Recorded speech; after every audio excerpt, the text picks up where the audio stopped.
Les États-Unis et l'Afrique vont poursuivre l'élan de collaboration dans la lutte contre les changements climatiques en promouvant le développement durable, vœu exprimé par le responsable de la politique intérieure du président Joe Biden, Gina McCarthy, au cours d'une séance virtuelle avec les journalistes dans le cadre d'une conférence axée sur la lutte contre les changements climatiques à travers l'innovation. Dieudo Mubenga nous en dit plus dans ce reportage.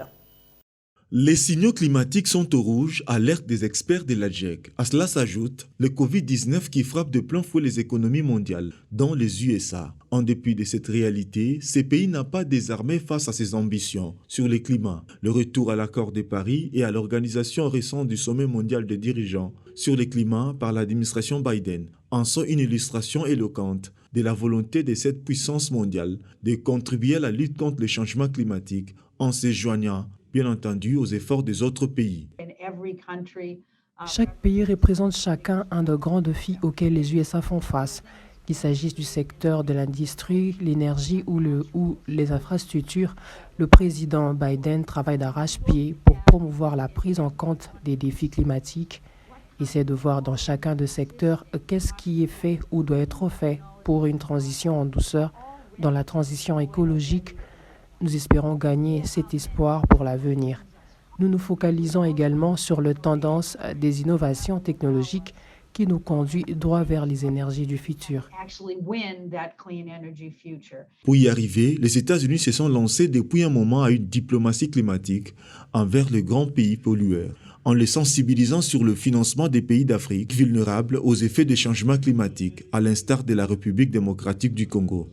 Veille de coopération avec l'administration Biden, exprimée par le président Félix Tshisekedi lors du sommet mondial des dirigeants sur le climat, tenu le 22 avril à marche de la Journée mondiale de la Terre. À en croire Gina McCarthy, les États-Unis prévoient également des financements dans le secteur privé.